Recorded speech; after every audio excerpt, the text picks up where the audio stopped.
Тез әрі оңай дайындалатын құймақ. Сәлем достар, бүгін құймақ жасайтын боламыз.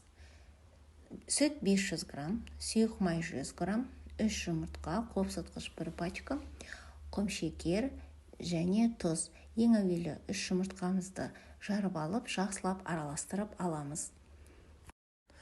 3 жұмыртқамызды жақсылап араластырып алып, үстіне тұз, қалауларыңызша шекер салыңыздар. Егер тәттісін ұнатсаңыз, көбірек салыңыз. 100 грамм сұйық май салдым. Мен өзімнің қосқан продуктілерімнің тізімін описание бөліміне қалдыратын боламын. 500 грамм сүтімізді 2 бөлікке бөліп араластырып аламыз. Бірінші 250 грамм сүт құйып, жақсылап араластырып, үстіне ұнды електен өткізіп, жарты пачка қосылтқышымызды қосып, барлығын араластырып аламыз.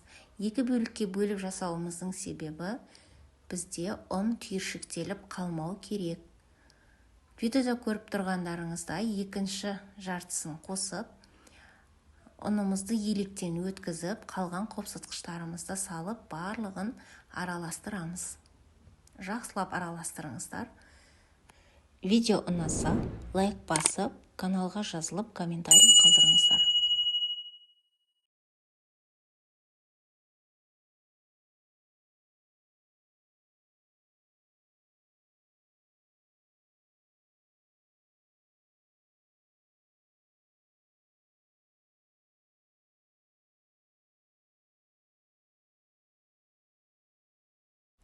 Құймақ пісіруге арналған табамызды отқа қыздырып алып, сұйық майдан аздап жағамыз.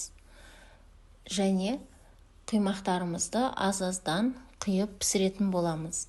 Қызып тұрған табадағы құймағымызды келесі бетіне аударуымыз қажет.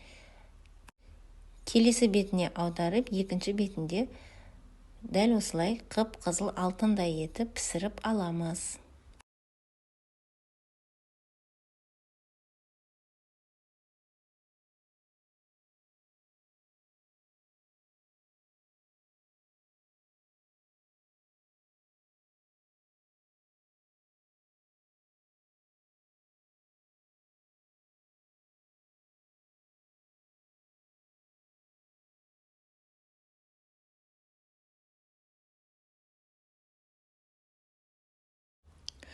Сап-сары алтын түсті етіп пісіріп алған құймақтарымызға салма дайындайтын боламыз. Қалауларыңызша салмаларды салсаңыздар болады. Мен алқоры тосабы, қаймақ және сүзбе, жидектерден таңқурай, қарақат жидектерін қолдандым. Видео ұнаса, лайк басып, каналға жазылып, комментарий қалдырыңыздар.